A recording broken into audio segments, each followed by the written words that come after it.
Hey, Gumshoes. Welcome to another A Murderous Heart Live.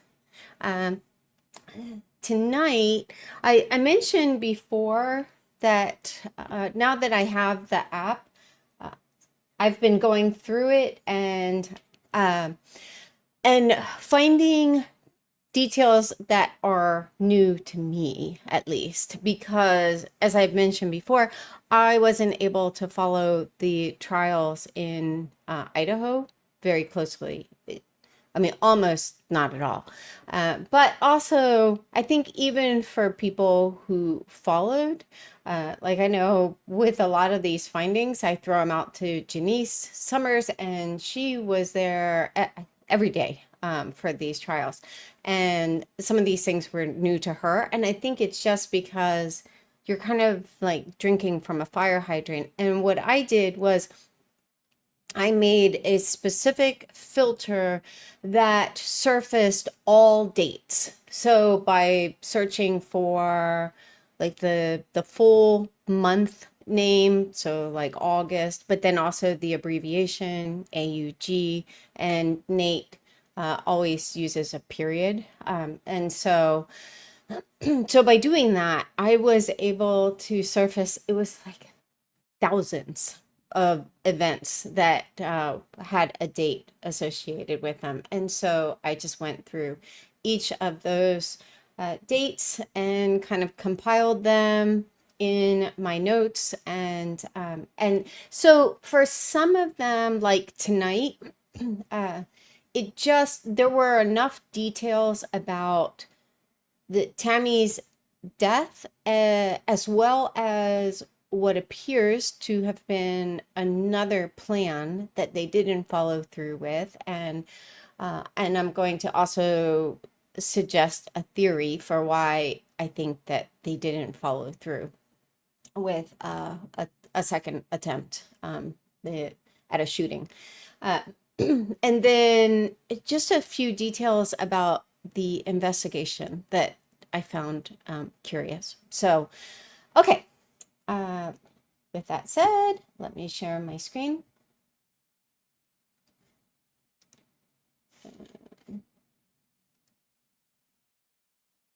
Okay. And slideshow.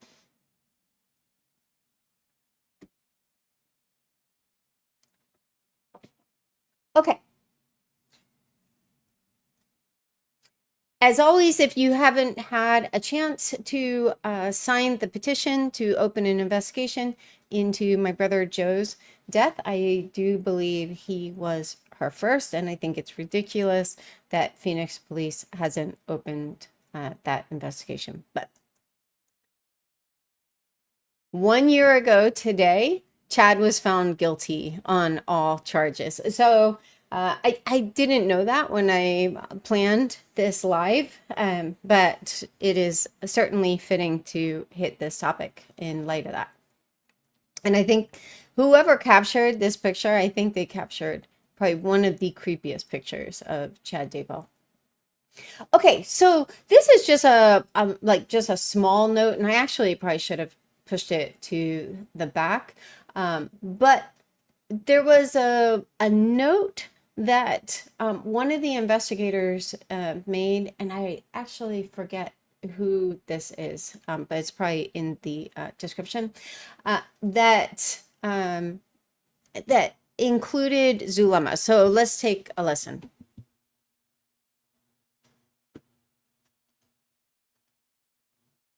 And again, what event occurred on October 9th? So there was an attempted shooting of Tammy Daybell on October 9th. And then looking down below at those next boxes, can you explain what we're seeing there?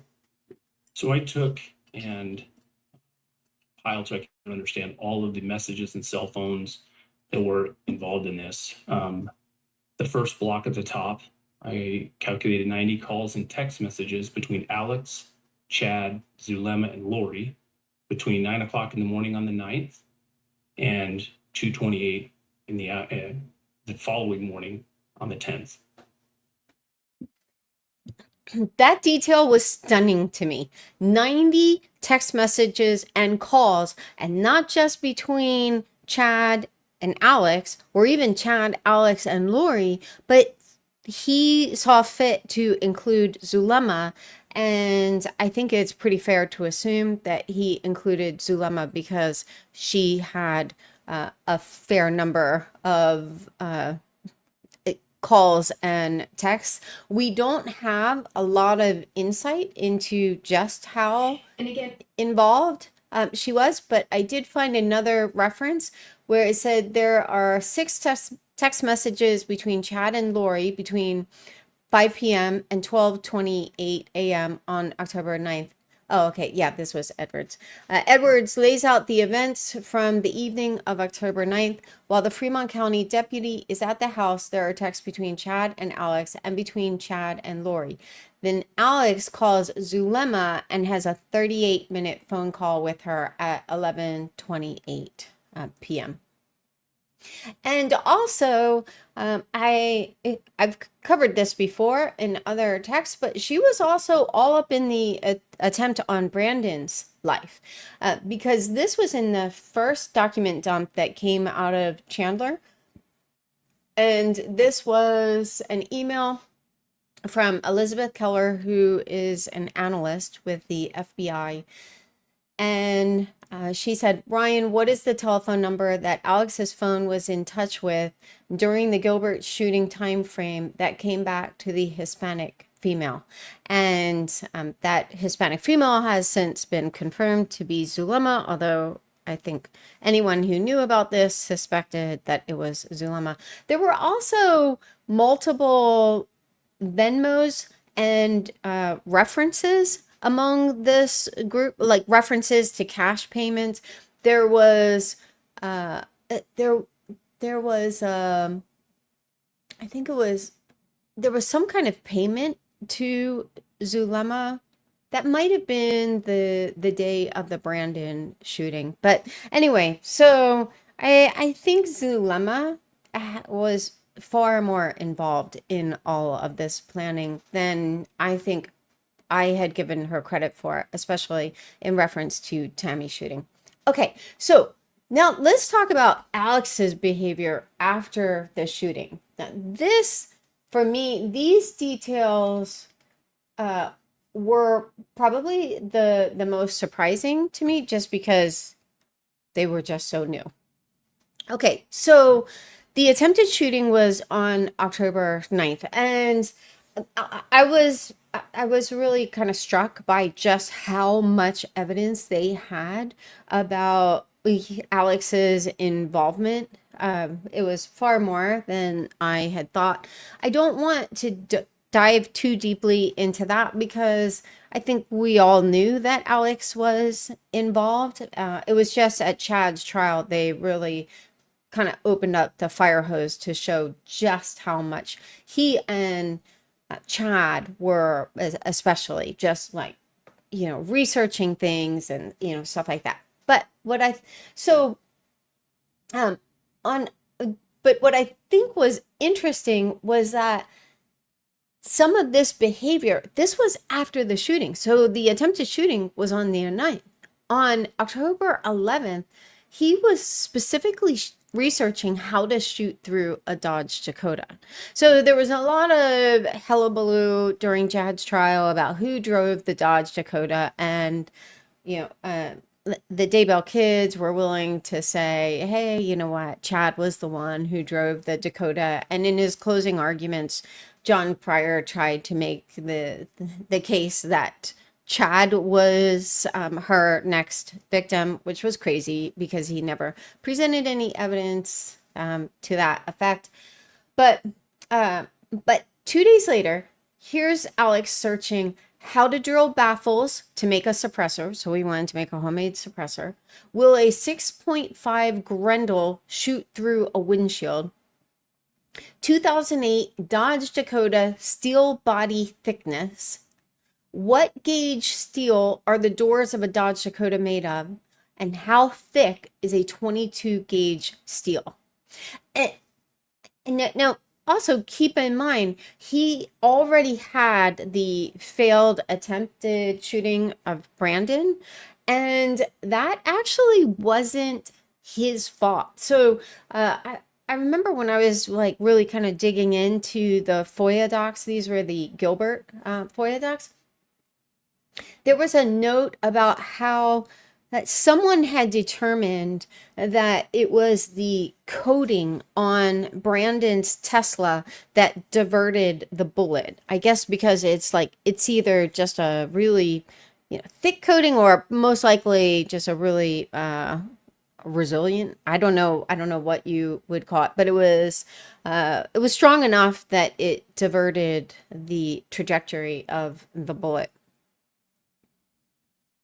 The titles of the pages he visited that night were Making a Homemade Silencer, Build Your Own Silencer, What Caliber Would Penetrate a Windshield. So he wanted to know, okay, do I have, because he had bought many guns. I think he had bought like 46 guns in a period of like from August to October 26th.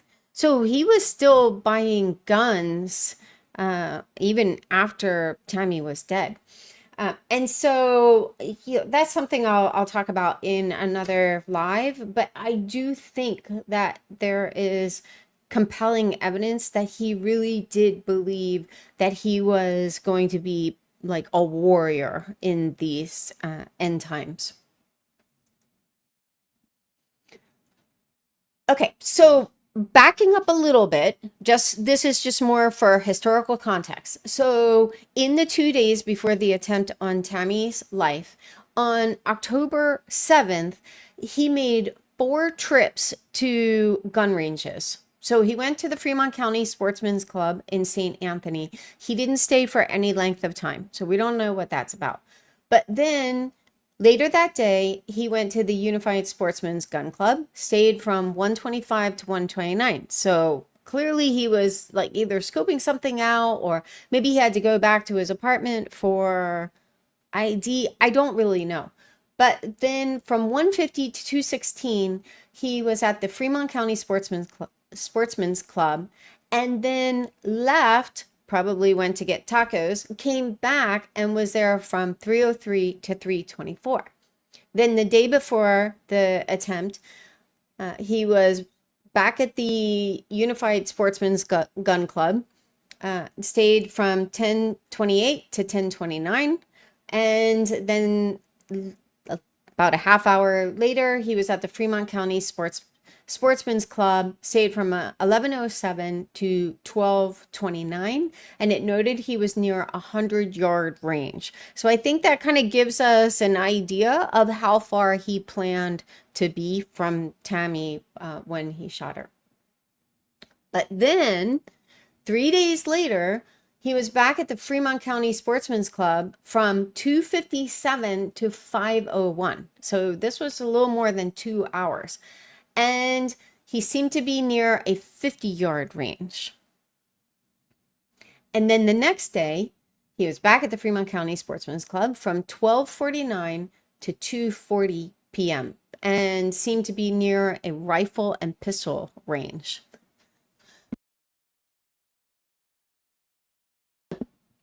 So, what I was curious about was, what changed? Why the change in plans? Clearly, he was planning, they were planning a second round. But then sometime during the week of the 13th, so he went back the 13th, and then Tammy was actually killed on the 19th. There was a change in plans. And so, I was just curious, like, what might have happened during that time to make them change course. And I suspect it may have been Tammy's email to Mark. Let's take a listen at that.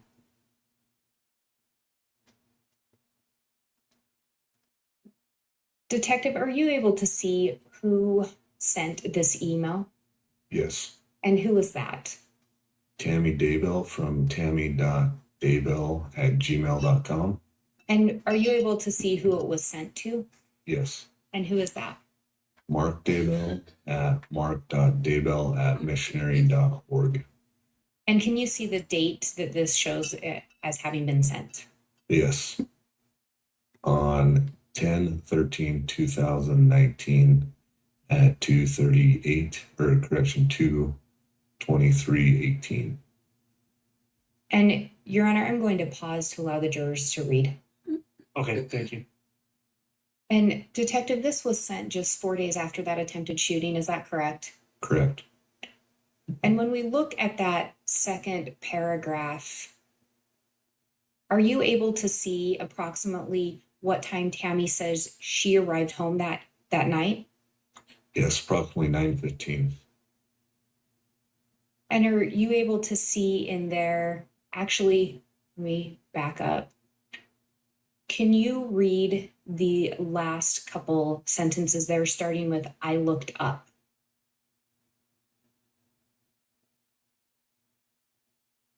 I looked up thinking it was Dad or Garth to help me carry stuff in. No, it was a guy dressed all in black with a ski mask on, pointing a rifle at me. And Your Honor, again, I'm going to pause to allow the jurors to read. And Detective Kaikamanu, could you read the paragraph starting with, "I think I was," that first full paragraph into the record? I think I was a bit in shock because I just said, "What do you think you were doing?" Then I noticed the rifle was actually a paintball gun. It had a hopper on top. The guy started pulling the trigger, and I could hear the clicking and whooshing sound of an empty paintball gun. He stayed standing by the back of the car, just pulling the trigger while pointing the gun at me. For some reason, I just kept asking him what he thought he was doing. At that point, I was actually more annoyed than scared because he was standing between me and the door, and he didn't step towards me or even say anything. The scared part came after, when my brain thought of things that could have happened. And Your Honor, again, I'm going to pause to allow the jurors to read.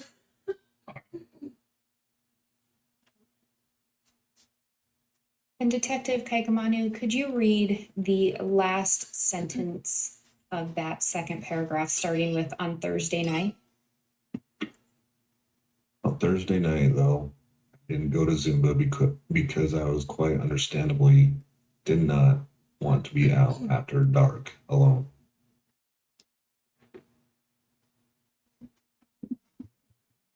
Okay, so here you have Tammy describing to Mark about this attempted shooting. She refers to the gun as a rifle, and there was some back and forth about, did she think it was a rifle or did she think it was a paintball gun? She did a search. I should have included this. She did a search, I think it was like 2 days after the attempted shooting. I think it was just a search for paintball guns. And so that made me think that she was really questioning, was this a paintball gun that I saw? There was also some discussion about a neighbor, like there was some neighbor who they thought killed another neighbor's dog, and she wondered if it could be that woman. There was another kid who she talks about was bipolar, and she wondered if it could be him. But clearly she had some concern. Even her mention about how like this could have ended differently. And so I just wonder, since that came just, in that week, I wonder if that was enough to throw them off course, and if perhaps they thought, well, at this point, if she is shot because of this email in particular, this could end up like warranting an investigation. Plus, Detective, are you able to see? Excuse me. Plus, I'm not sure that they really had much confidence in Alex at that point. Okay, so that was October 15th. So now again, Alex was back at the gun range for the last time on the 13th. Then on the 15th, she sends Mark that email. And then October 16th, this is a little bit of a longer clip, but this is from a Dateline episode.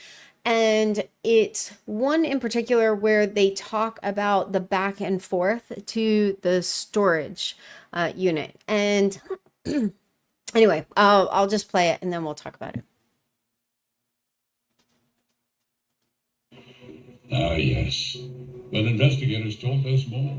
There is circumstantial evidence, lots of it. But that's when they stopped talking.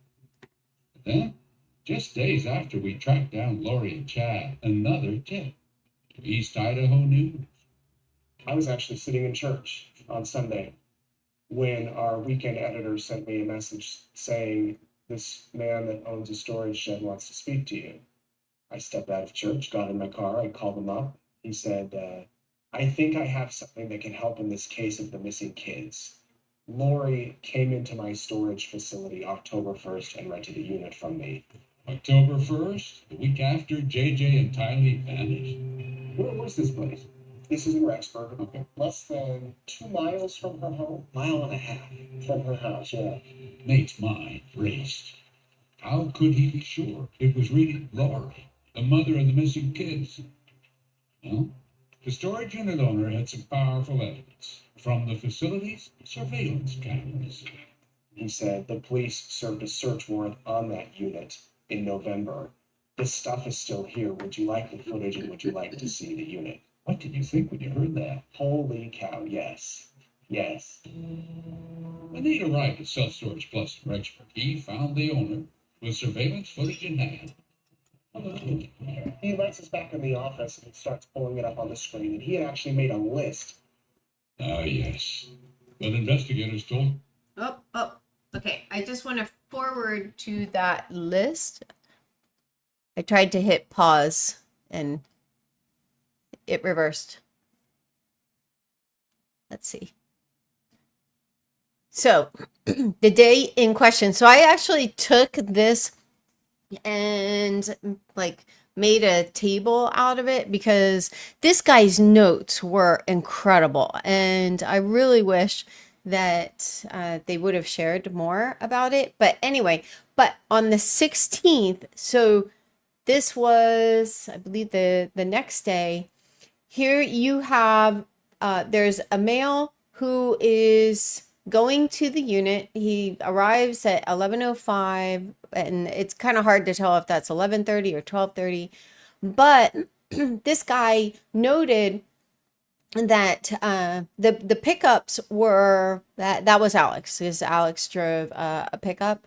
And he noted if the person or persons were putting stuff into the storage unit or taking stuff out or both. So on October 28th, that was when Alex and Chad went together and they put stuff in and they took stuff out. So here you have Alex there putting something in, and I wonder if he was putting the gun back into the storage unit.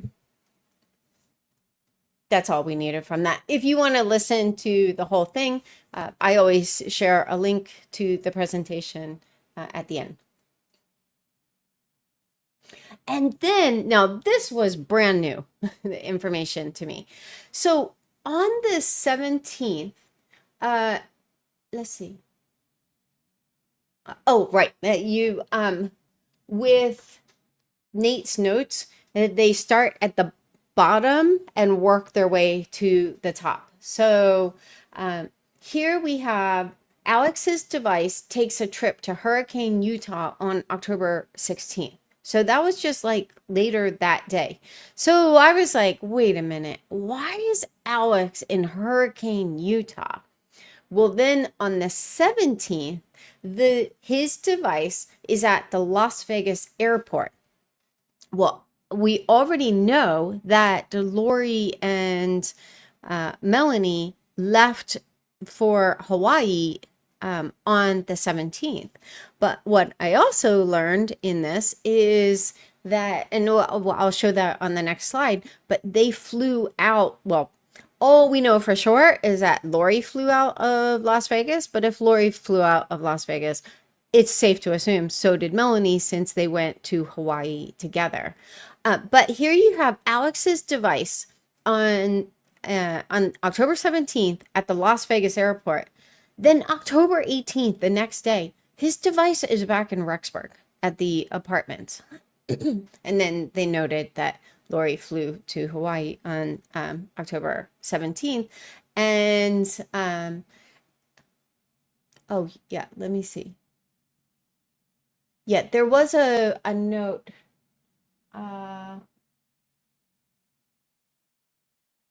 Yeah, I may not have included, but there was elsewhere they noted that Lori flew out of Las Vegas. So here you have Alex going from, going to these gun ranges after Tammy was shot at. Then he goes to the storage unit. He doesn't take anything out. He only puts something into the storage unit. And then he stops in Utah, Hurricane Utah, and then the next day is at the airport.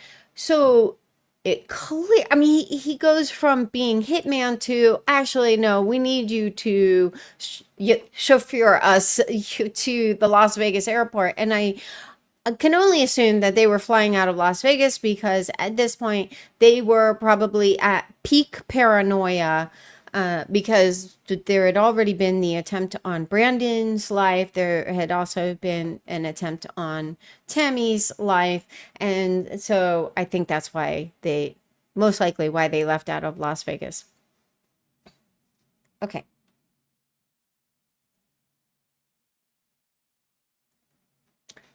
Okay, and I've talked about this in other lives, but we found out this was, I think, at Lori's trial. Might have been Chad's. Anyway, but we found out that originally Alex was supposed to be on that trip to Hawaii. So let's just listen to that. Then you said you traveled to Hawaii with her in October as well? Yes. And again, is this October of 2019? Yes. Do you recall approximately what part of October, what time in October you went to Hawaii? I believe it was in the middle of October. Was someone else supposed to go on the trip with you and Lori to Hawaii? I think I found out later that Alex was going to come with us on that trip. Why didn't Alex go? Lori said Chad had something that he needed help with. Obviously, I don't know why that picture is on the video. Obviously, user error. But obviously, the thing he needed help with was murdering Tammy. But I think the original plan, and I'm not going to go too deep into this. I had a whole live about this. Maybe if one of the mods could share a link to that live about Melanie's kids. Melanie tried to get her kids out of school early the day before they left for Hawaii. And actually, now that I'm putting it all together, it was actually the day that they would have so I didn't know until the trial that they left out of Las Vegas, or that there had been this stopover in Utah.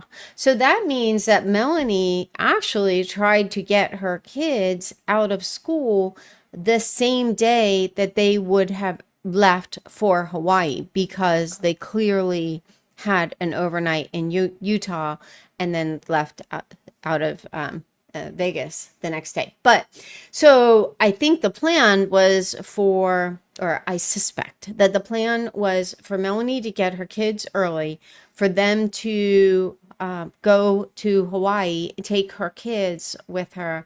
And, I made the point in this other live, they were not inclined to reward Alex in any way. At this point, Lori, according to Zulema, was furious with Alex. He had botched the shooting of Brandon, and then he botched the shooting of Tammy. So I seriously doubt that the plan was for the three of them to just go to Hawaii with Melanie's kids and relax. I think that the plan was sadly for Alex to murder the two middle kids who Melanie thought were dark. And but then when Melanie's plan to pick up the kids was thwarted because Brandon didn't send them to school that day. In fact, he called Gilbert police and just let them know, I'm taking them to Utah. I don't even think he told them where he was taking them, but he was just giving them a heads up that, because technically, legally, that would be considered custodial interference. But I think, he was rightly so very afraid for his life as well as his kids' lives. So anyway, okay. Oh yeah. So this was the detail on October 17th. Lori flies from Las Vegas to Hawaii. Okay, so moving ahead, I always kind of hesitate to hit on some of these things because to some degree there's a woulda coulda shoulda element to it, and I never want to be unfair or cruel, so I'm just going to try to address this as objectively as possible, just because again, as I was updating the timeline, I was like, this is very strange. Okay, so my question is, why didn't Fremont County investigate Tammy's death?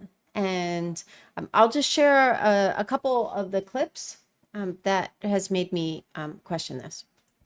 Okay, first of all, this is Lieutenant Powell with the Fremont County Sheriff's Office, and he is talking in this clip about their protocol for how they handle unattended deaths. And there were details in this that were new to me, and it just kind of like lets us know who was alerted and who had to be alerted because it was an unattended death. I want to, well, first let me ask this. As a lieutenant, is it ever part of your role to become involved with unattended deaths? Yes. Could you just explain to the jury, what does that term mean, an unattended death? There's nobody around when they wake up, they discover somebody's dead.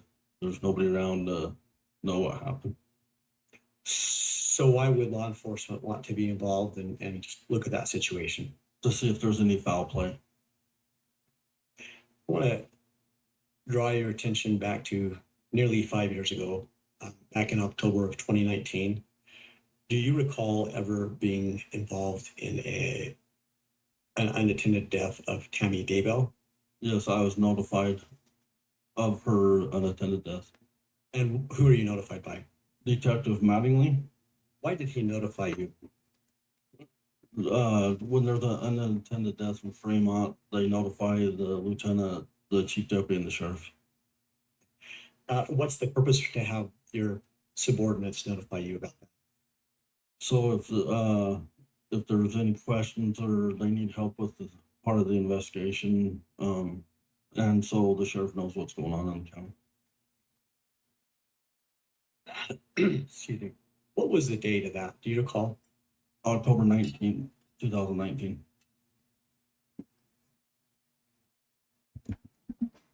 Okay, so we found out through his testimony that it was their policy that any unattended death, there was supposed to be a notification to the lieutenant, who's Lieutenant Powell, the chief deputy, and the sheriff, specifically so that they could kind of determine if an investigation was warranted. Now, my question with this is, well, like, well, just 10 days prior, they had been at the house because of a suspicious shooter, and even though, they didn't find any evidence, casings, I don't know how closely they even looked, because we know that in January, when they executed a search warrant on the outside of Chad's property, they were looking for casings. So, I mean, they might have just been doing extra due diligence, or they might have, especially because Tammy thought it was a paintball gun. They may not have really taken it that seriously, thinking that like it was a kid or a prank or something like that. But there were enough details that still should have been concerning. I mean, he was dressed in all black. He didn't say anything. So this wasn't like, like an instance of kids filming some prank for the gram or something, like there were enough suspicious elements to it. So it just made me question, like, for them to, clearly have determined that this wasn't suspicious.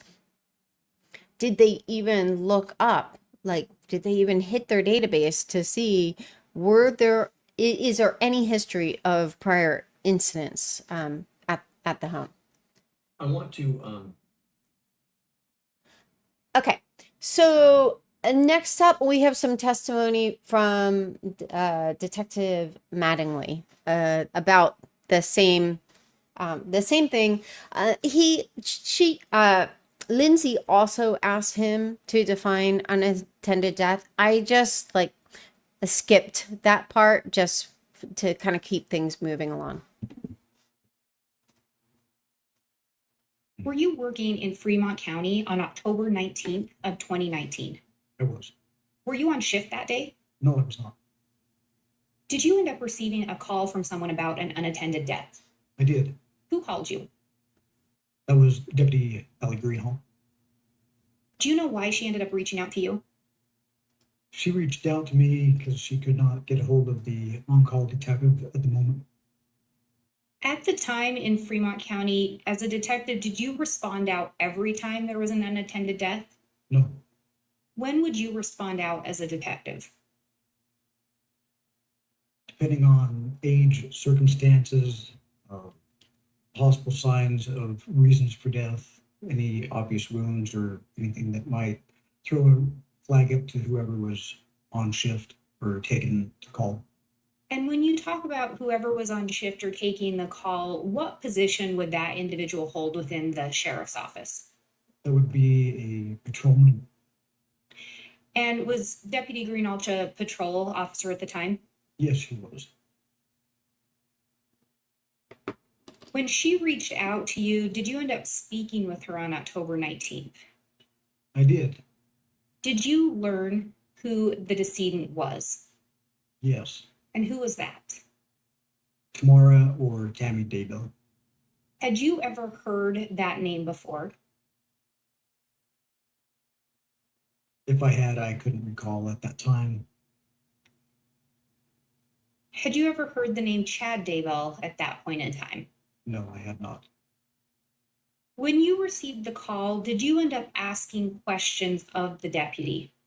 I did. Do you recall what some of the inquiries you made were?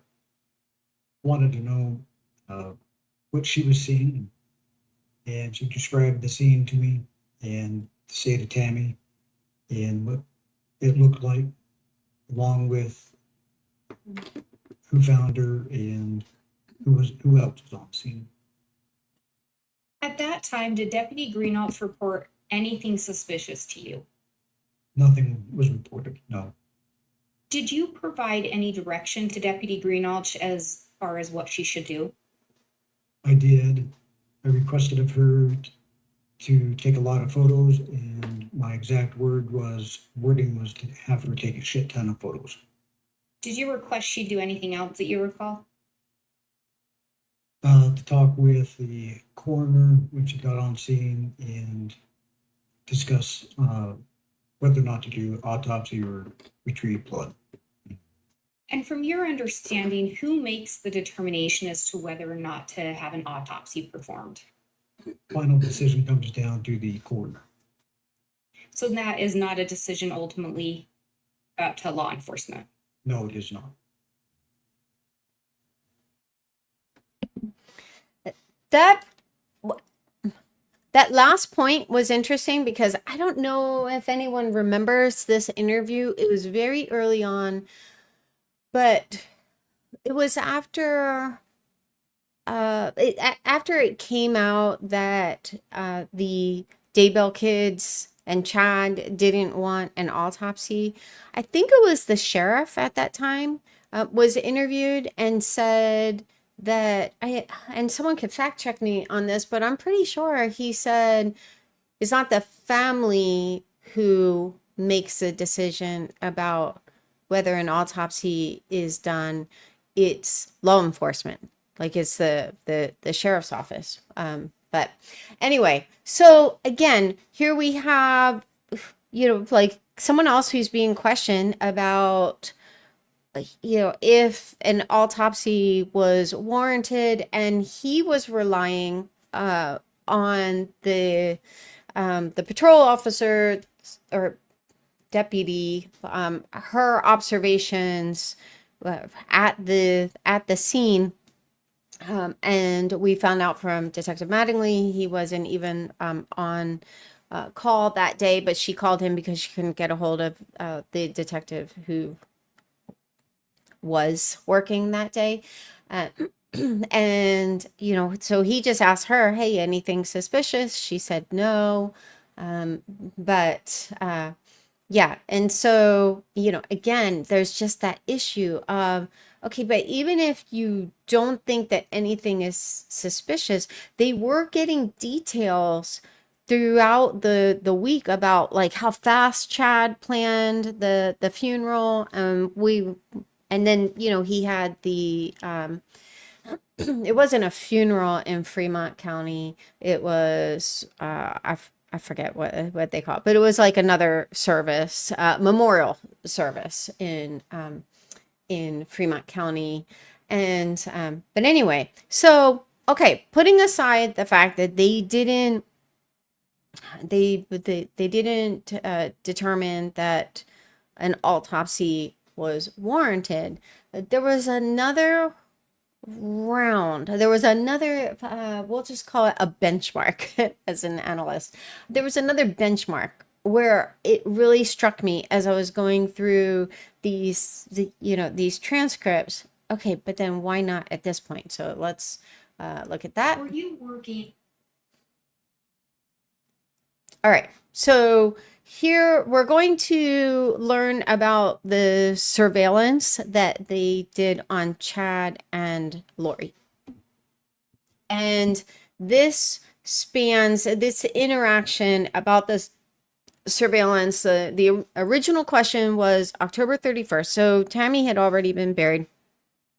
But then they actually did the surveillance, and it was a combination of Fremont County and Madison County. So that was also new. I didn't know that Fremont County was involved in those surveillance efforts. Shortly after the 19th of October, were you ever contacted by law enforcement from Gilbert, Arizona? Yes, And what date did that happen? October 31st, 2019. How were you contacted? Was it in person, by phone, email? I was contacted by phone. And what did you learn from that contact? They was inquiring about Tammy Daybell's death, asked if they could get a copy of the report, and asking for assistance. Do you recall, did they say anything else about Tammy Daybell's death and the reason for their request for the report? Judge, calls for hearsay. Yes, sustained. After the phone call, what did you decide to do in regard to Tammy Daybell's death? I sent him a copy of the report. And what about you personally? Did you take any steps to look at the case? Yes, I reviewed the report and then later on ended up getting her medical records. Well, we'll pause here. So Gilbert, Arizona contacted you about Tammy Daybell's death. Yes. Did they request any other assistance or help with anything else? Yes, they asked to Judge, locate. objection, calls for hearsay. So the request isn't offered for the truth. Overruled. You can answer. They asked if we could help locate a 2018 gray Jeep Wrangler with Texas plates. Did you get any information as to why you were seeking to locate that? They believed that it was in Fremont County. Did they tell you why they wanted to find the Jeep? It was involved in an attempted shooting.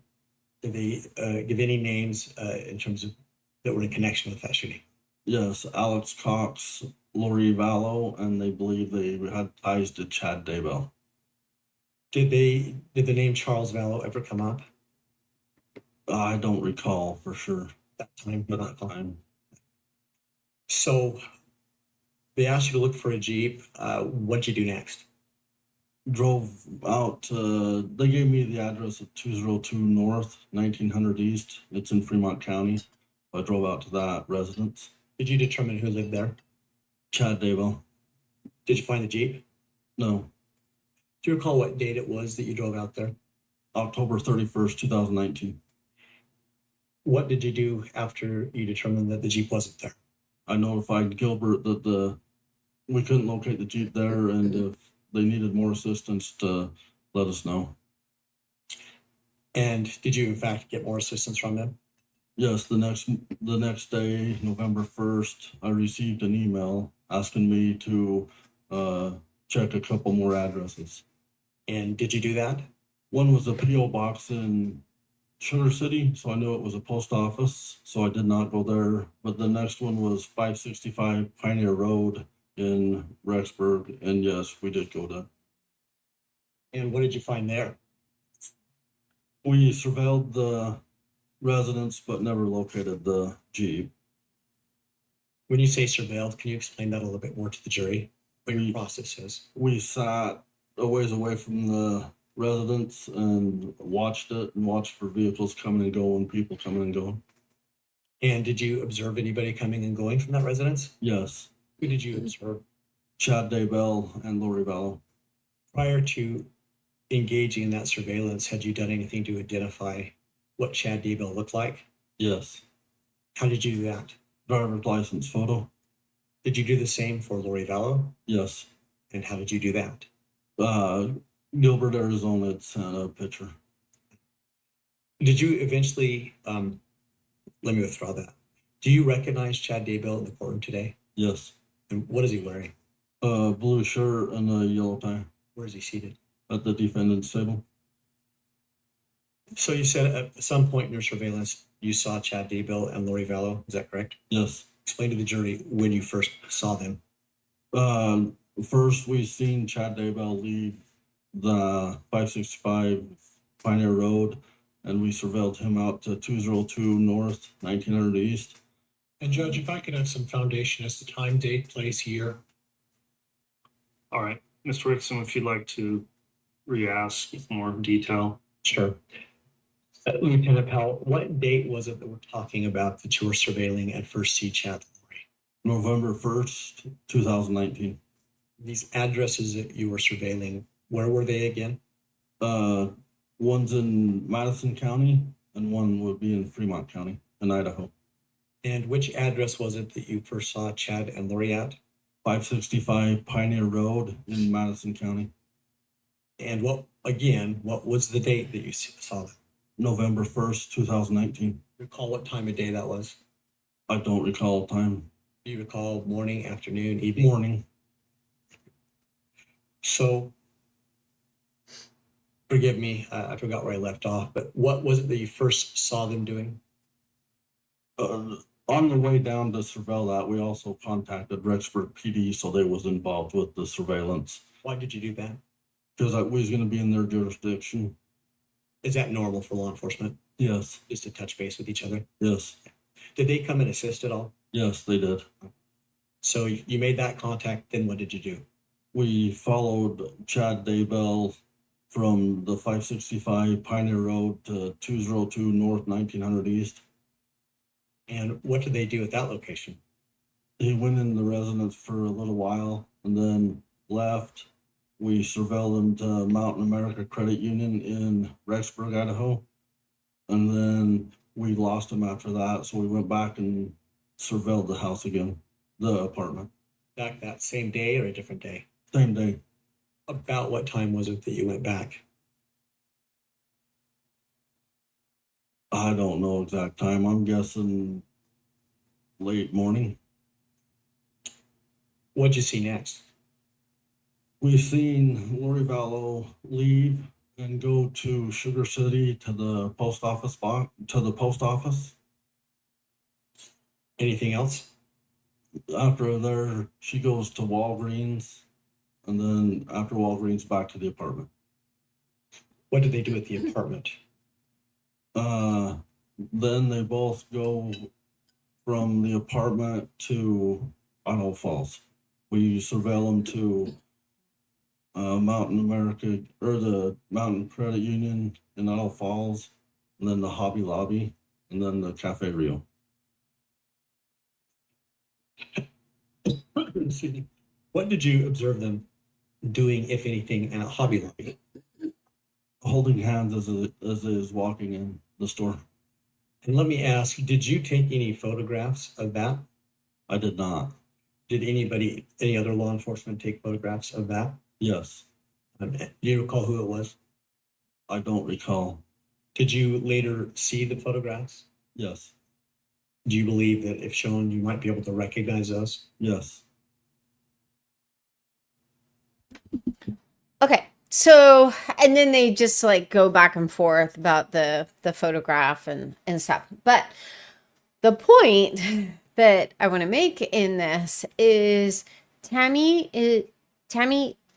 dies, and less than 2 weeks later, they see Chad romantically involved with Lori Vallow, and they were surveilling them because, at one, they were looking for a Jeep, but then also they let them know, like Gilbert police let them know that there was another death that they're investigating. So here you have now, like, kind of a broader picture, and it's serious enough that there's already been one death. There was an attempted shooting, so that's why they're trying to track down the Jeep.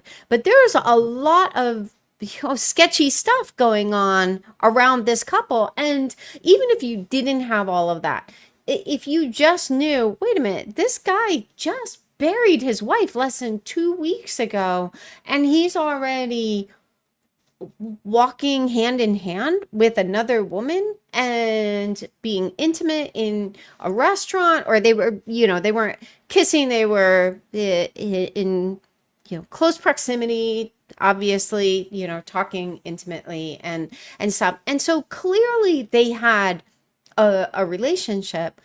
My question is, okay, why didn't they exhume her then? Because at that point, now that was November 1st,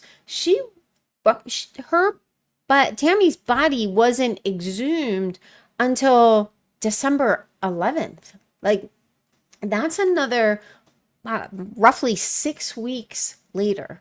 So that's just my question there. Again, I don't mean any disrespect to Fremont County Sheriff's Office. I recognize, it's a small department, but and also at this point, the FBI wasn't involved yet. So maybe these teams were just a little disjointed and they weren't really picking up on the gravitas of the situation, but it was also like some of them knew about, like, there was also a question about the missing kids. So Lieutenant Hermosillo said that he didn't find out about them until later, but there was someone else from Fremont County Sheriff's Office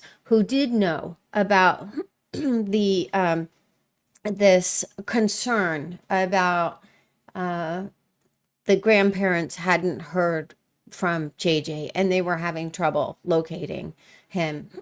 So yeah, I mean, there was just a lot going on here. And so, you know, again, what's done is done, but it did strike me as very curious that at that point they wouldn't be like, okay, we need to exhume this body and do a real investigation.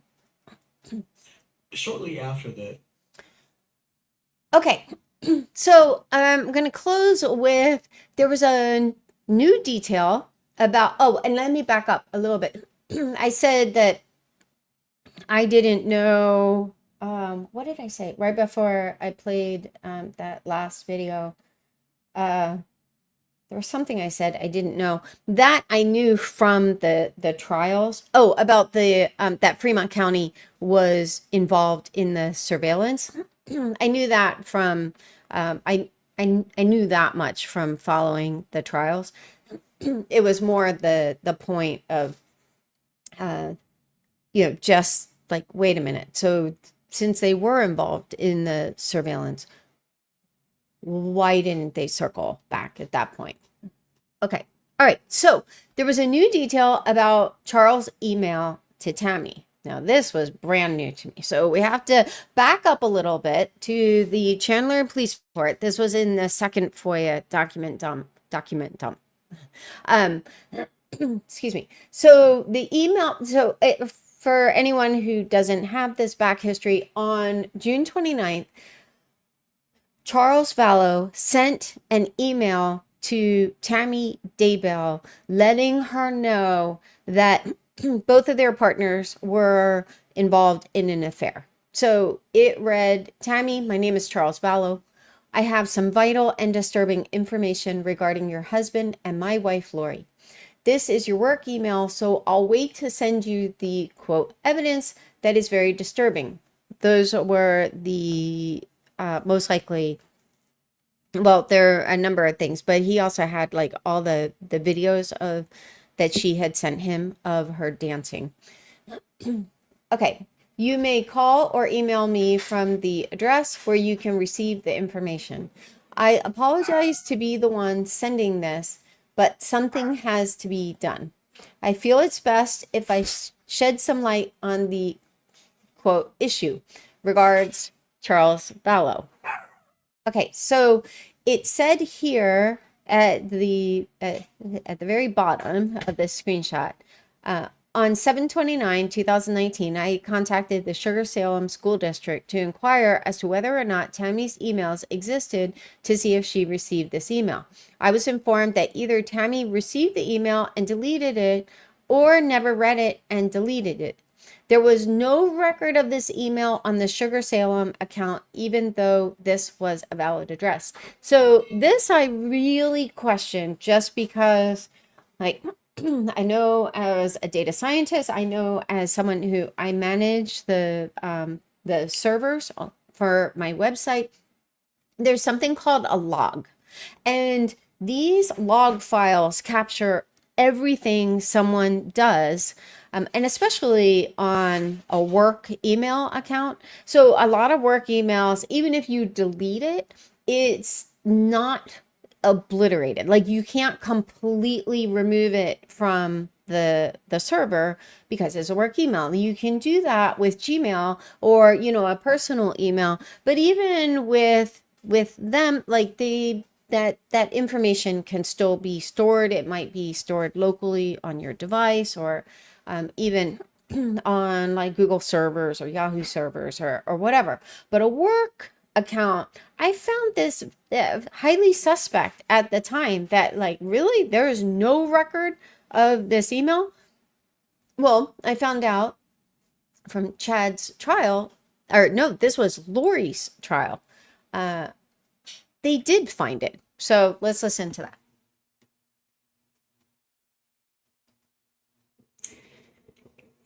Were you able to find any emails from a Charles Vallow to a Tammy's work email? Yes, there was one email that was received.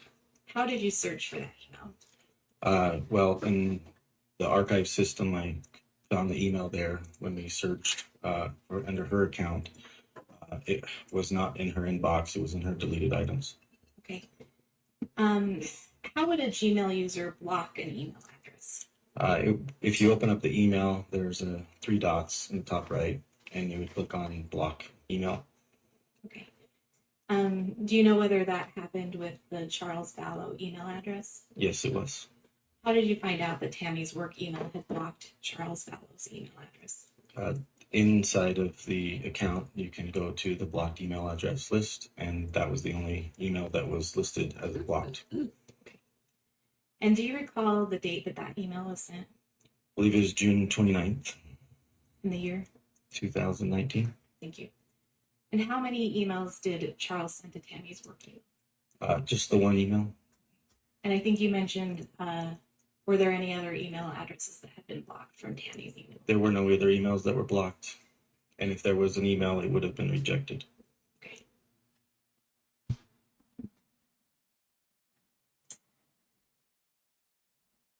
Okay, if you want to access this, you can go to bit.ly/hit on Tammy. Okay, and now I will open up Q&A. And as always, if you have a question, just put the word question in all caps, and someone will pass those on to me. But I did just want to mention, I don't know what happened there. Like, so clearly they did have that. So I don't know if the original, like if someone from Sugar City had been asked and they just didn't do their due diligence, or if someone from Chandler Police Department didn't do their due diligence. But I mean, this was just in the deleted folder. So, and if you're not familiar with this detail, unfortunately, now we keep in mind, Charles was very traumatized at this point. On the 29th, he had just discovered that Lori had created an alias email account using his name, and it was like derivative of his regular Gmail that he sent to Chad, inviting Chad to like come out, speak, write a book, you know, all this stuff, like ghostwrite a book for Charles and stuff. And clearly it was a cover for Chad to be able to fly out and see Lori, and, you know, made it look like this was like a speaking gig in Houston. And this was from when she was living in Houston, but Charles found it like the week after maybe a week, 2 weeks after she had moved back to Arizona. But anyway, so he was, you know, just furious about this. Although, I mean, he had been monitoring these emails from Chad, because one thing that was very new to me was when Brandon was testifying. I think it might have been in Lori's trial, or it could have been Chad's, I'm not sure. But he said something about like Charles having sent him a bunch of emails, and he said that most of them were from Chad. So they were emails that Charles had intercepted that were from Chad to Lori, and he found them and he was forwarding them to everyone, like the whole family, because he was trying to alert the family that there was this affair going on. And I've already talked about how, like, it was just always kind of baffling to me that there's no evidence that anyone alerted law enforcement that they were having an affair. But anyway, yeah. So unfortunately, in Charles' anger and trauma, he kept announcing what he was doing next. And so he was, I think he was hoping to kind of get somewhere with Lori, talk some sense into her. So he told her that he had the email and he found Tammy's email address, her work email address, and he would be forwarding the email to her. So at this point, on June 29th, school was already out. And I read on somewhere on the school website that it was there, or I think this was in someone's testimony from the school, that employees were still expected to monitor their emails over the summer, but they don't necessarily, monitor them as closely. But because Charles gave them this heads up, what most likely happened was Chad intercepted the email and then blocked Charles' email address. So anyway, it's just unfortunate, because if Tammy had gotten that email, they would have had to shift everything, and it could have potentially at least saved Tammy's life, because then if Tammy had told someone that Chad was having an affair and then she had died, that obviously would have been highly suspicious. Okay. On that note, I will check with my mods to see if there are any questions. Again, if you have a question, just put the word question in all caps, or use the question mark emoji, just something that makes the question stand out. Please, no more questions about the life insurance policy, like the Charles life insurance policy. I'm seeing that as a trend in the chat, and it is starting to feel contrived. Like, people are just joining the chat to kick up a bunch of dust. And so at this point, I would ask my mods just to time someone out. Like, don't boot them necessarily, but just time them out if they ask any questions about that life insurance. Okay. All right, let me go back.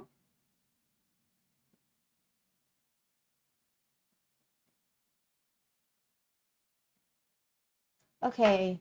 Why was Emma Daybell so eager to accept Lori and try to look like her, in your opinion? I thought she was close to Tammy. So I've talked about this before, but we just found out not too long ago, a few weeks ago, it was a little spot of tea that Emma actually called Lori mom. This was after she was arrested. After Lori was arrested and in jail awaiting trial. And so I personally suspect that Emma kind of relished being her dad's main confidant, because even when she said what she said about how we're independent with your wallet, like we're not like Colby, to me that suggested that Chad probably took issue with how much money was going to Colby. We'll probably never know how much actually was sent to Colby, because all they've ever testified to was the 5,900 from Tylee's account, but Lori also had 2 Cash App accounts. And so she was sending money to Colby through those 2 Cash App accounts. Now, it was a case of the pot calling the kettle black, because they were all getting paid for their silence, the Daybell kids as well as Colby. So, you know, but anyway, so I think that suggested that, you know, Chad was treating her as a confidant. Also, when the kids were missing, and I've talked about this in a live that I dedicated to this issue with Emma, but like, she was playing a lot of like passive aggressive games, very Jason Mal-esque. In like, Jason was playing a lot of passive aggressive games early on, about like Lori, and you know, like, even, you know, looking for a Jeep, like I think he even said a Jeep Wrangler, know anyone. So he had a bunch of posts, even like, when her bail was, when it was, she had a petition to have the bail reduced, and it was denied in Hawaii. He had this weird post, about like, it was just very weird. I don't remember the details, but it was like, basically, well, I guess we're gonna have to storm the Capitol, you know, kind of thing. Like, they didn't hear the petition, and it was like, I think something to do with George Washington, but but Emma was doing similar things. Like, she updated the cover photo for Facebook to a picture with 2 raccoons, but at that point, the detail about the raccoon text hadn't come out.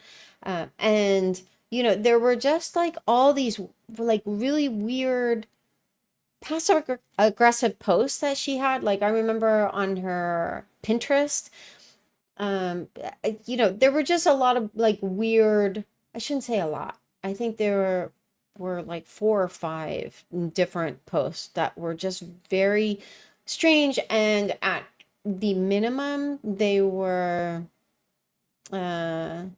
just poor optics, you know, like, why would you be joking about murder or committing crimes or whatever, you know, and given the gravitas of this whole situation, like, 2 kids are missing, your dad is a person of interest, he and his new wife are in the wind, you know, there were all of these like really, really strange details, and she's playing around and like sticking her tongue out at a reporter, and you know, all of these different things. So I think, like, it's my analysis that I think she kind of gained some kind of enjoyment out of just the cat and mouse game. I just don't think that she cared that these kids were missing. I've also shared that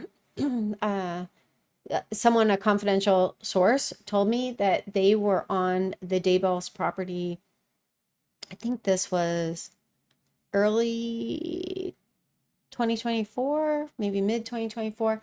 And when they were close to the pet cemetery, the smell was really bad. And at this point, like, this was 2024 or maybe like late 2023. I don't remember the exact date, but you know, well beyond 2019. And so then, you know, and at that point, like, Emma lived catty corner from her dad all that time that the kids were missing until he was arrested. Then he was arrested. As soon as they turned over the house, she moved into the house, you know, and onto the property. And, you know, we found out from testimony at Lori and Chad's trials that JJ's grave was very obvious. It was a different type of grass, it was a different length. And then at that point, I think it's safe to assume in 2020, like the smell would have been so much worse over by the fire pit and Pet Cemetery. So I I just think that they all knew. They, and so anyway, so I I don't know. I just think that she still is, it's like a different, in my opinion, it's like a variation on hiding in plain sight. I think Lori and Chad were hiding in plain sight, like with their malachite rings and, some of their trophies, even some of the things that they kept. But I think with Emma, I think she just really attached herself to Lori, and we don't know just how much money she got. Like, we only know about, like the $6,000 transfer to each of the kids, according to Joseph Murray. Um, uh, the day he was arrested. Then there was, I think, $9,000 cash that he told Emma about. And she was even like, yeah, I don't think I'm going to tell Joe about this, but we don't know how much he had been paying his kids. Like, one thing I thought was interesting when I was going through this. So of course, anytime I'd find a date, I would look at the timeline just to try to see, like, okay, was there anything else around that date? When they executed the search warrant on the Daybell property, I think that was like January 8th, something like that.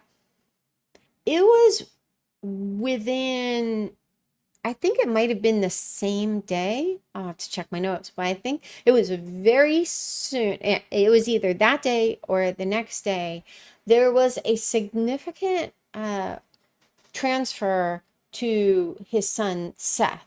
Now, I thought that was curious because I had noted when we were going into Chad Daybell's property that one of the pieces of evidence that the state listed that they were going to put into play in the trial were their Seth and his wife's journals.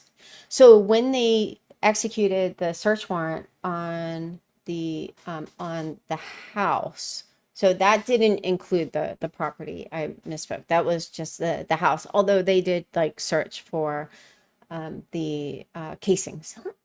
But primarily it was for the house. And they also collected their journals. And so when they announced that was going to be evidence that was put into play, for whatever it's worth, which isn't a whole lot, this is my channel, and I do kind of share some of my like personal responses to things. That didn't set well with me. Not that I, part of me, like, hey, the more evidence, the better, because I want to know what's going on. But the fact that it is like they hadn't played the, they hadn't, played the Amazon receipts or the ratings document in Lori's trial, that wasn't admitted into evidence, and it wasn't, they weren't planning on admitting it into evidence at Chad's trial either. So I was just kind of like, wait a minute, you're not playing this like critical ratings document that shows just how much he was, the two of them were A-okay with Tylee being rated a very, very dark spirit from within a couple days of their meeting. And so you're not playing that as evidence, and you're not admitting the Amazon receipts. So we still don't know, like, what dates we do know that she bought the rings and I think maybe her dress on the 2nd, October 2nd, the day of Brandon, the attempted shooting of Brandon Boudreaux. But that has come out like so much later, and just kind of like that, one of those details I got from uh, Kay commenting on someone else's live, and I was like, oh, okay, so she bought the dress that day too. I think it was the dress, but it was the rings and something else on the 2nd. But the rest of it, like we don't know. We don't know when those things were bought. We do know that, according to Rich Robertson, that they were tracking these purchases, he said, in real time. And in fact, they were even tracking when Chad returned his ring, because he returned it twice. Initially, I think they ordered an 11 and a half, and then they sent it back and ordered an 11, and then they sent it back again because he was on the Lori Vallow translated being diet plan, and eventually he settled on, I think it was a size 10 and a half. But so Rich Robertson said that they were tracking those purchases in real time, so that would also kind of give us a better idea of when they accessed the Amazon account. Clearly, I mean, there's a big disconnect between what Rich said and what Kay has said, because Kay puts the access out until November 8th. Well, at that point, they were already married, so anyway, so I was like, wait, so you don't admit these two pieces of evidence, or multiple pieces of evidence, that I would think would be really important, but then you're going to put their journals, like, which would just put Seth and his wife on blast. So I suspect the intent in that, and this, I'm like, okay, I kind of, if I'm right about this, which is a big if, I can kind of see their strategy. Because if you think back to the beginning of the trial, Chad's trial, John Pryor had said that there would be, what did he say? 3 or 4 of the Daybell kids who would be testifying. And so he kind of made it sound like there was a, like one might be on the fence. And so I actually wonder if Seth was on the fence and really kind of deciding right up to the time of the trial, because I did think it was interesting that in the testimony from law enforcement, they only said that the 3 oldest kids got the $6,000 transfer. And then Joseph was like, no, everyone got $6,000. And so I wonder if, like, law enforcement was trying to protect the 2 younger ones who had no inclination to testify on behalf of their father. And so I wonder if the detail of the journals, just because that had to make Seth and his wife feel incredibly vulnerable. You think about like what you might put in a journal.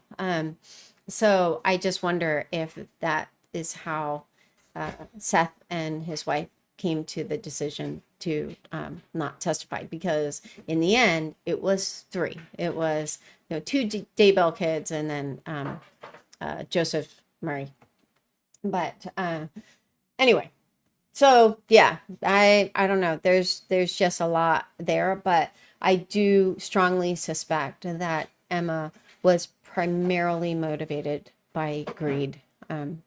So this, I think they were dealing with money amounts they had never encountered before. Okay.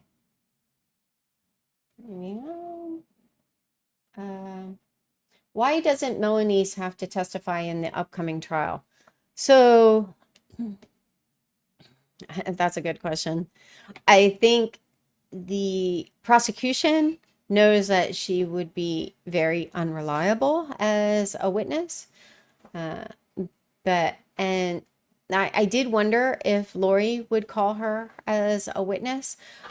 I'm sure, though, I was kind of on the fence, but leaning toward Lori probably not calling her as a witness, because I do think that Melanie and Chad are probably the two people that like Lori still really cares about.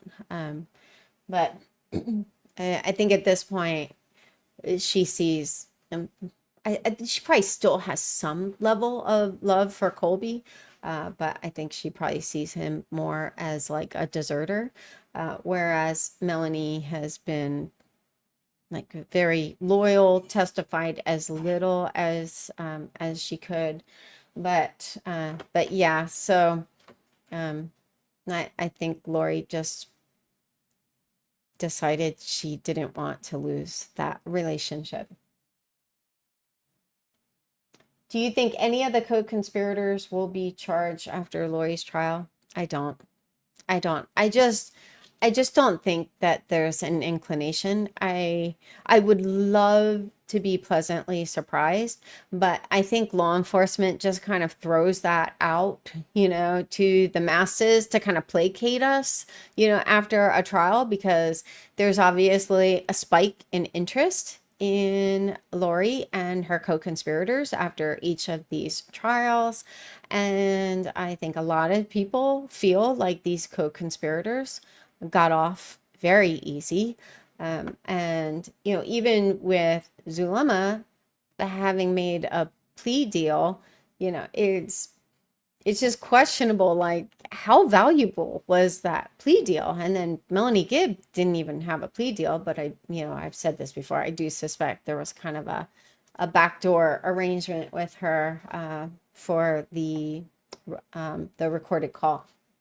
And I've always suspected that Lori knew about that call because she was the queen of recorded calls. I mean, even when I was going through the notes that had been passed on to me from someone who was involved in the investigation into like the allegations that Colby had eventually made, and just Lori and Joe's divorce, there was a reference to in his notes that Lori's attorney was going to call me and was going to record the call. And so that call was never played, so I guess he didn't get what he wanted. I don't know. But even like with Vivian, the woman who did the evaluation of Joe to determine if he had some of the markers of an abuser, there was a reference in these notes to a recording that Lori had of Vivian. So we don't know what Vivian said, but Vivian disappeared to Florida after that, and like actually had to be subpoenaed eventually to share her conclusion about Joe.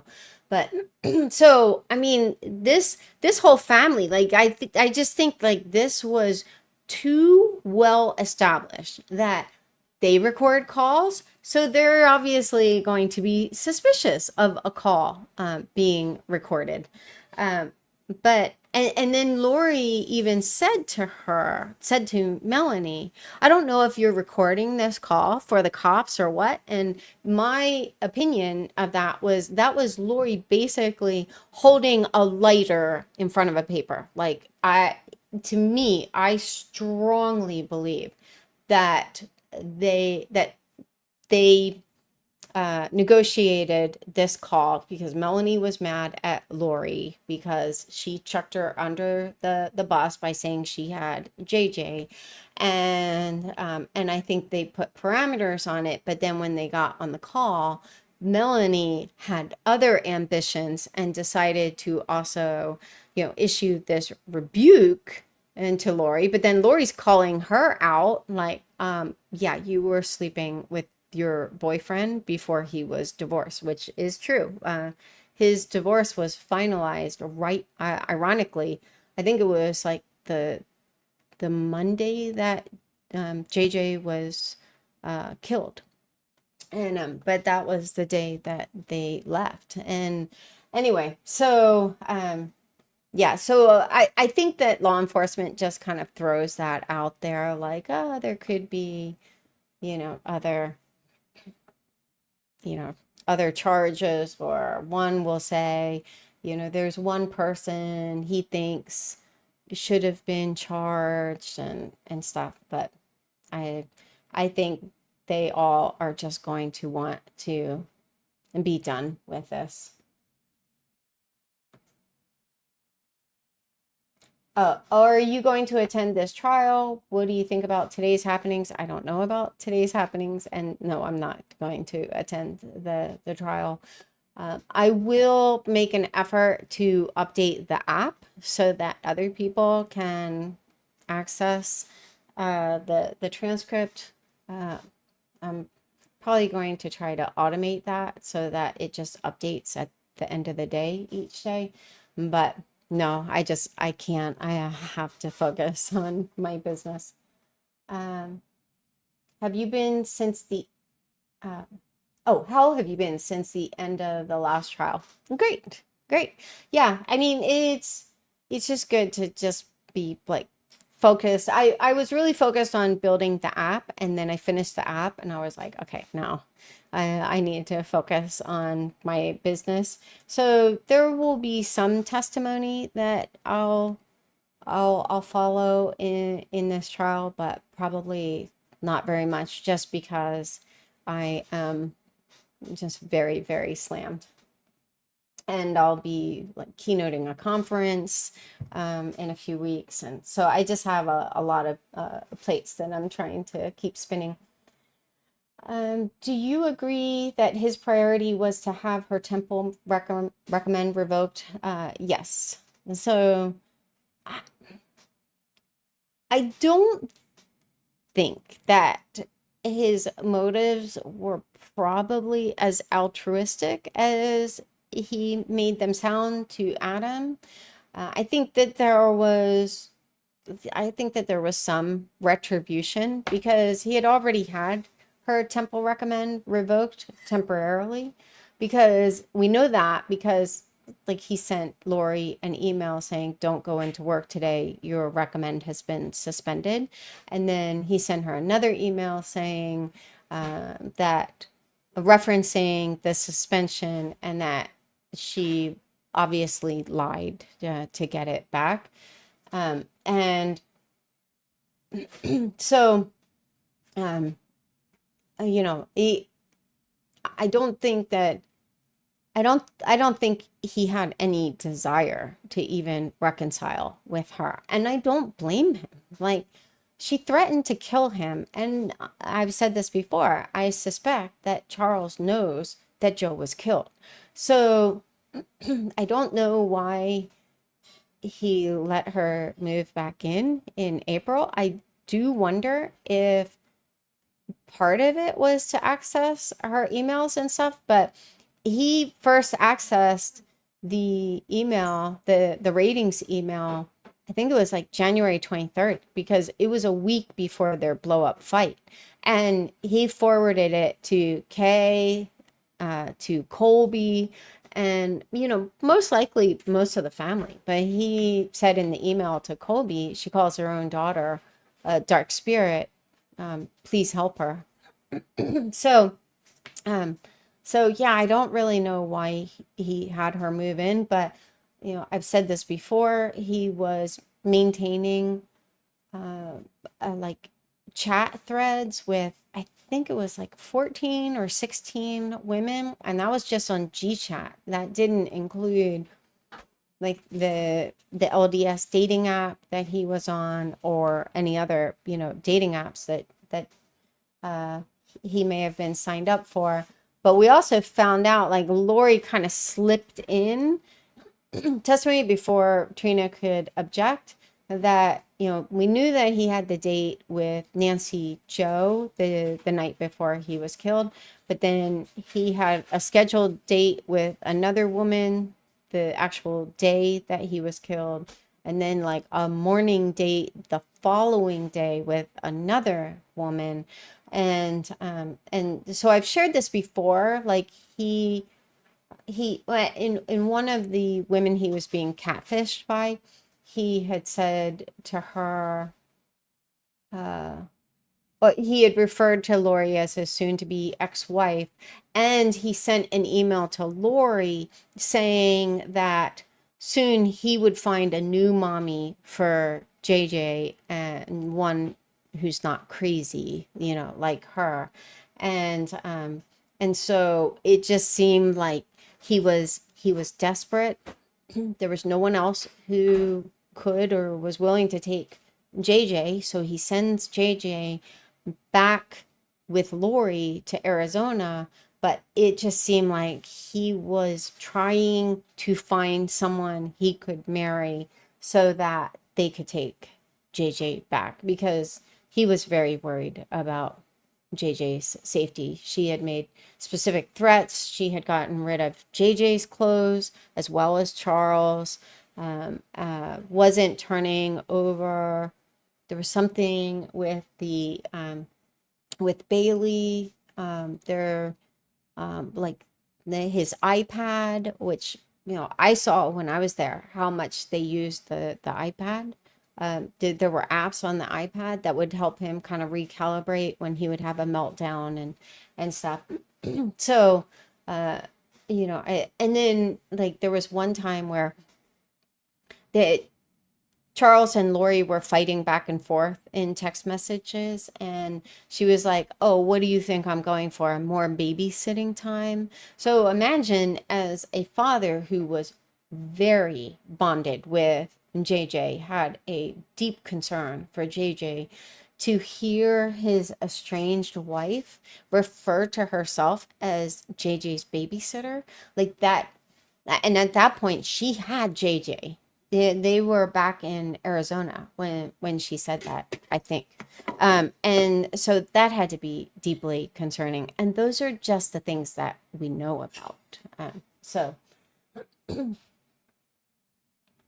Do you think the attempt on Brandon was because Lori didn't get the insurance money from Charles?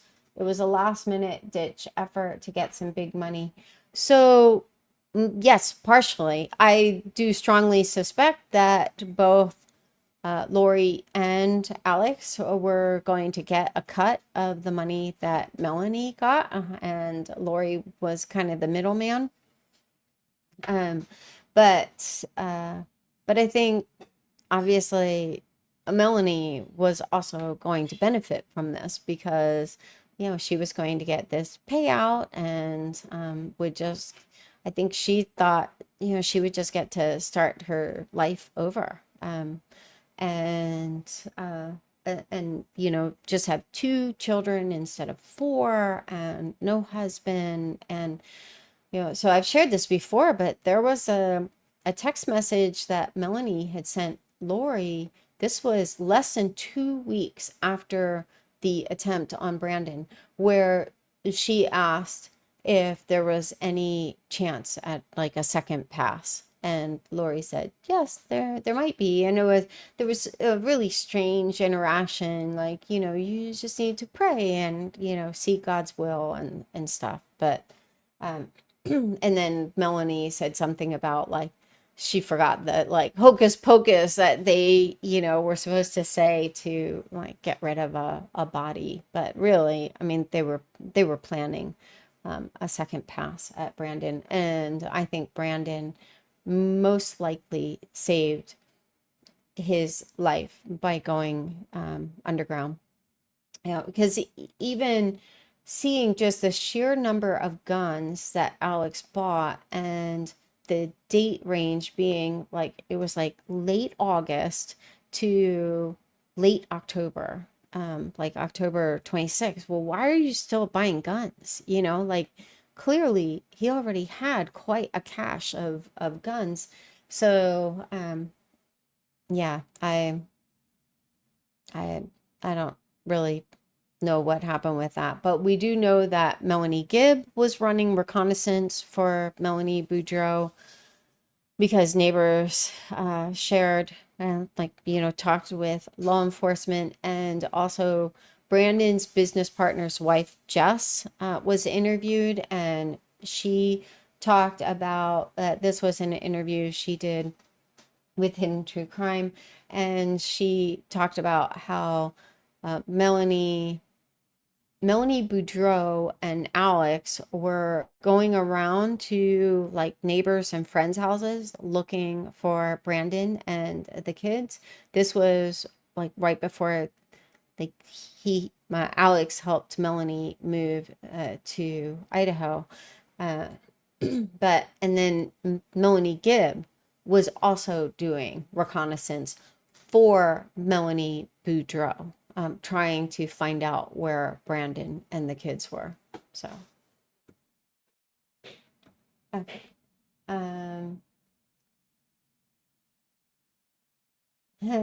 Can you please put your enormous talent to work and analyze the secret coded message that Julie Rose sent to, I think, Alex Cox?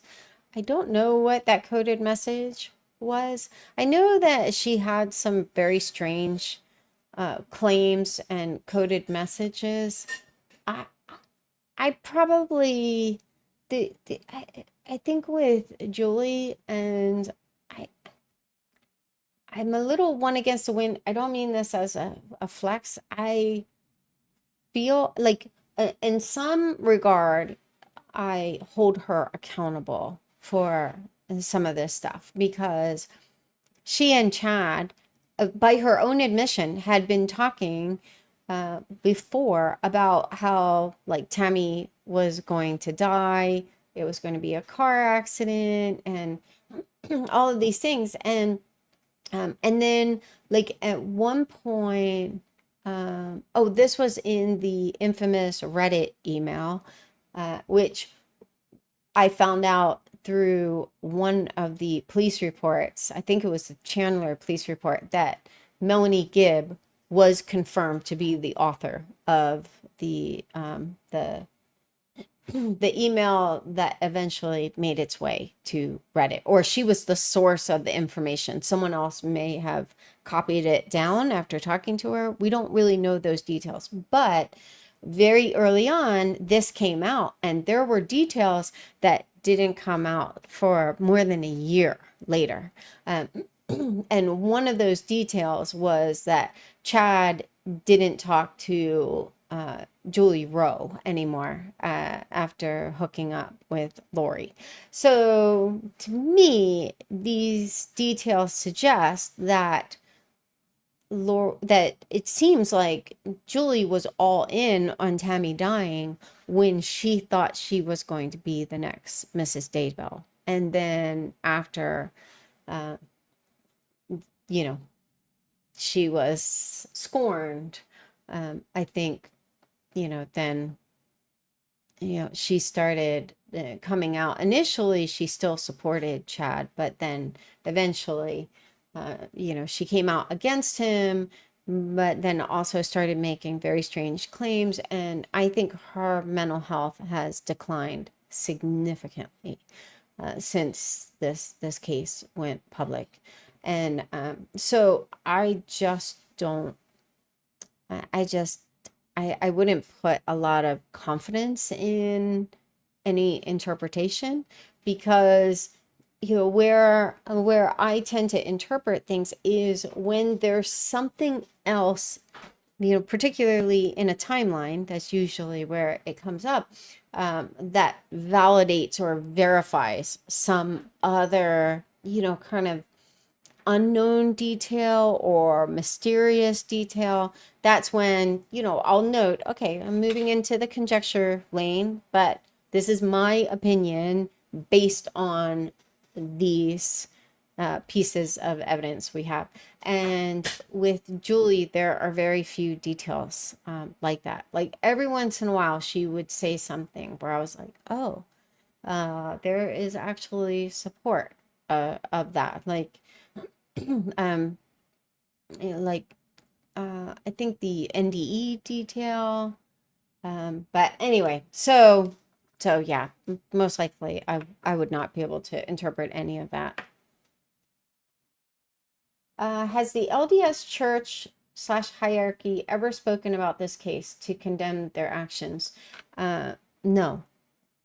In fact, when they did make a statement, they didn't make a public statement. They sent out a letter to members and the churches, and this was when the kids were still missing. And they reminded members that they were not permitted to even speak to law enforcement or participate in an investigation in any way without first getting clearance. And so, I've said before, like there are a lot of ways where I feel like the LDS Church has been unfairly bashed. I think there's a bit of hysteria around, like if people don't understand their teachings or they don't agree with their teachings, then at times there's this proclivity to put this all on the church and on all like Mormons and stuff. And I have been very much opposed to that because the vast majority of people in the LDS faith are law-abiding citizens who care about their families and really, care for their families, nurture them. So this is very much like a in the data world, we would call this an outlier. Like this is not normal behavior. And I just don't believe that any of this was religiously motivated because I've said this before, I don't believe that Lori, Chad, Zulema, Melanie Gibb, Melanie Boudreau, I don't think any of them believed in all this like zombie stuff and like all of the things that they believed supposedly that helped them justify murder. I think like even like the 7 gatherers, these women who, hung on for way too long, I think they were lonely, and I think they appreciated having this really tight community because like just based on the trajectory of all of the calls that Zulema, kind of verified, it looks like they were talking on a nearly daily basis. And so if you're lonely and you feel kind of disconnected, I do think that they thought that they were like extra special, like, extra committed to the gospel. And I think that that was part of what made them vulnerable to some of these shenanigans. But the church's position and reminding people like we don't care that, well, I shouldn't say we don't care, but it came across like regardless of the fact that there are 2 children who are still missing, you have an obligation to protect the church. And, they didn't say that, but to me, there is no other sensible explanation for that mandate, because that's protecting the church. But, the gospel is very strong on you protect the vulnerable, you protect widows and orphans and children and people who can't protect themselves. So I just do not think that the LDS Church was on the right side of history with that mandate. And as a family member, it really rubbed me the wrong way. But but aside from that, they haven't made any statements.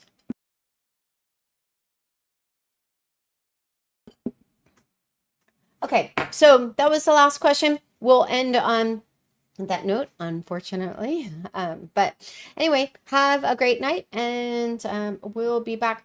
Since I'm not following the case, I won't be doing daily lives, but I will go live if there's something that's been like really interesting. So if someone who is there or following the case closely points something out or whatever, I might even talk to the mods about potentially having something that maybe people could record their thoughts in, like a Google Doc, but I don't know, I might have to kind of give that some thought, because it would be nice to have a forum where people could discuss this. Or maybe I'll just start, this is what I'll do.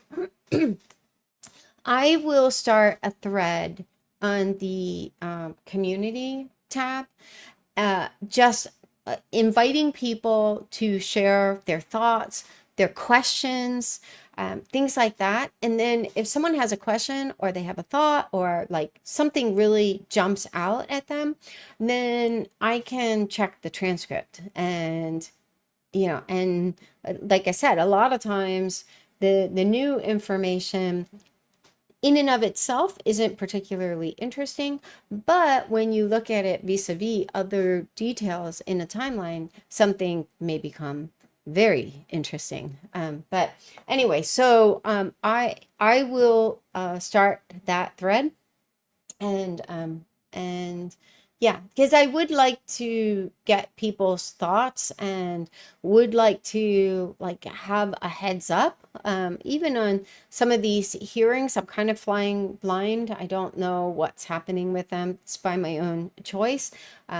One, it is extremely aggravating to watch Lori in these hearings. Like for me, the juice really isn't worth the squeeze. Like she's being so disrespectful to the judge and just irrational. Like at this point, it seems like with this case even more than the last case, trial, she's being more cagey, like literally like a caged animal. So I just watched a little bit that, like, sometimes the mods will drop snippets from these hearings, and it's just batshit crazy, like asking the judge to recuse himself and like asking him for, like, she's basically getting legal advice and asking for legal advice, like asking about like protocols and processes and things like that, I think the judge is being very, very generous toward her, which is good because I think that will help offset some of the ways that, I personally thought that he made rulings that were too generous toward the state and unfortunately resulted in critical evidence being withheld from Lori. But yeah, I think he's being very, very generous and very patient, but that kind of stuff like that, it's just not worth my time. Like I wish I could just like have a summary. What happened in today's hearing? Like, what were the top 5 points? Is there anything interesting that I should search for, or whatever? But anyway, but these hearings they will be included in the app. Like the hearings leading up to the trial for Charles Vallow, they are currently included in the app. You just have to select that toggle, like include all East Idaho News articles. When you do that, that doesn't actually include all of East Idaho News content. It includes articles around this case. So anything that is tagged Daybell case, I talked about how they have a little piece of JavaScript and it's like, I think it's like category equals Daybell case. And so I created an app that goes through all of their articles and only stores articles that are tagged Daybell case. So by default, it will only search the transcripts from the trials. But if you select that toggle, it will also include these other hearings. But anyway, so yeah, so any questions, any, observations, anything you think I should dig into, we'll just keep that that thread going, and I don't know, maybe I'll be able to pin it on the community tab. We'll just see. Anyway, on that note, talk to you soon. Have a great weekend.